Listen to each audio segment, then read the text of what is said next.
In this lesson, we're going to be looking at the morpher modifier, and I'm going to use it to kind of demonstrate a lip sync. So the first thing we need to do is import some sound. So I'm going to open up the mini curve editor down here, and I'm going to go to sound and double click on it, and I'm going to choose the sound file that I have.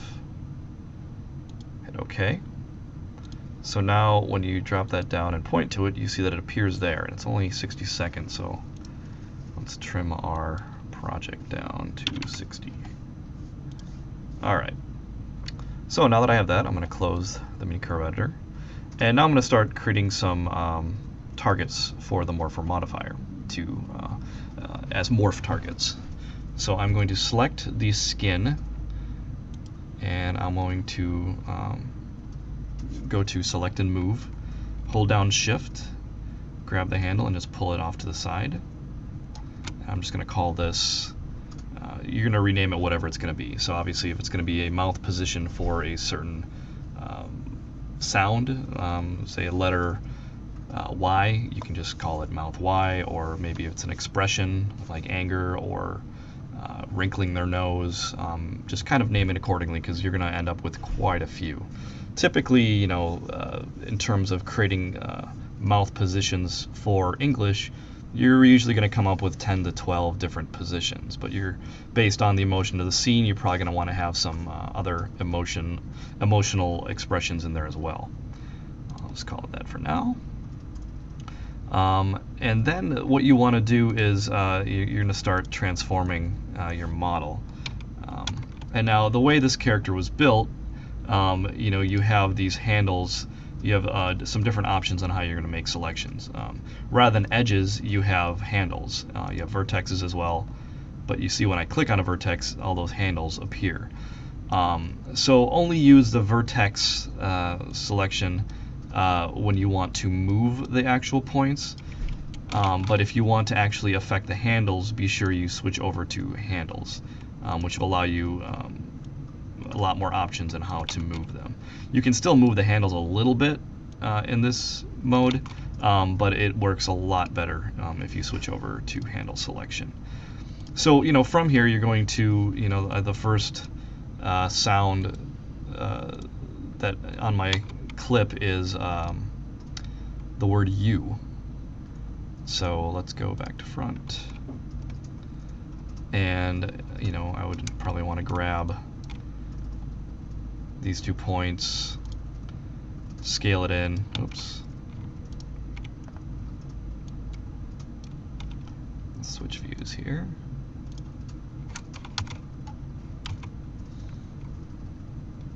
Let's put this one in wireframe so I can find those points.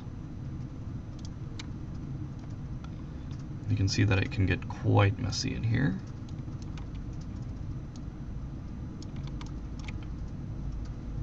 And then now, if I scale those, it's going to bring the lips together. Let's say I want to move them out, scale them together, and obviously there's going to be a great deal of cleanup that you're going to want to do here.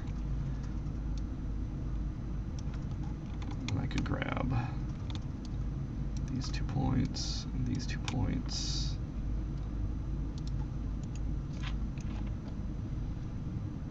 Bring them out.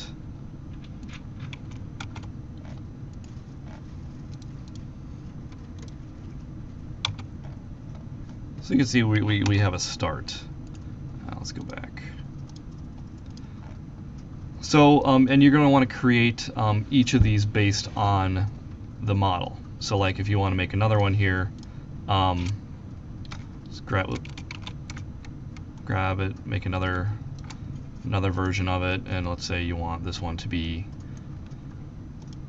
you want to make him angrier, so we can start to, you know, furrow his brow and move those points into position.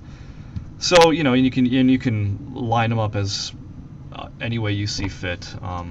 It doesn't really matter, because we're going to get rid of those extra ones once we tag them as morph targets. So, that being said, I've actually already created some other targets, as you can see here. So I basically created one. The quote is, "You can't handle the truth," from A Few Good Men. The first word he says is "you," and then "can't." So you need that A sound, and he's quite angry when he says it, so I made a nice angry face. So now once that you can also see that there's another pair of teeth in here. Since the teeth are a separate object, I've basically just created another morph target for them being open, because the teeth really aren't going to do much besides open and close. So I'm only creating 2 morph targets for that. So now let's select the original head. Let's go to that view. And I'm going to go to the morpher modifier.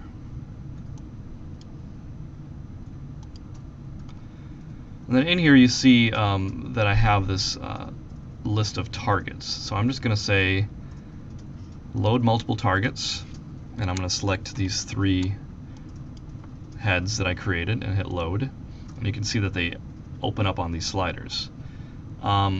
So in the meantime, I'm just going to go through and hide those. And I'm going to switch to my camera. So now that I have those loaded and I select that head again, I can actually use these sliders to go and animate those individual mouth shapes. So like there's my A, there's my Y sound, there's my scowl. Now the good thing about this is you can actually combine these. So if he wants to say the A sound while he's angry, I can adjust both sliders. I can turn that one down. You can go into that U sound. So what I can do is, let's back up here, and we'll start him maybe right about there. I'm going to go to auto key, and I'm going to, let's just create a keyframe right there. So U happens right about there.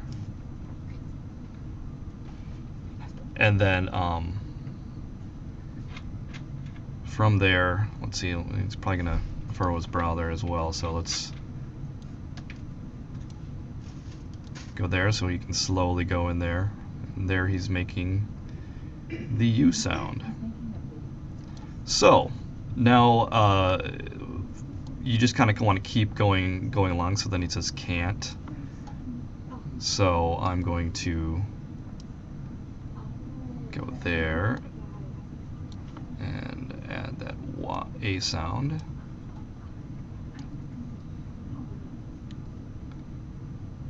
Maybe that's a little abrupt, so we can just move these keyframes out.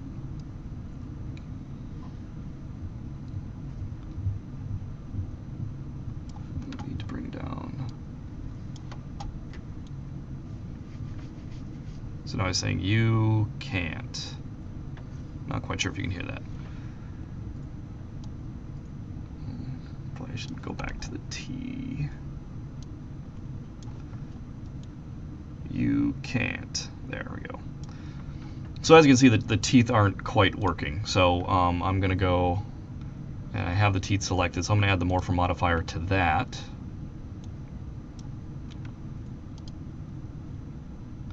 And I'm going to load that other teeth target. So now you can see when I move those, the teeth are going to open and close. So let's see. Let's go to U. And then we'll create a keyframe there. And there it goes to can't. So then I'll open up the teeth. And then he goes back.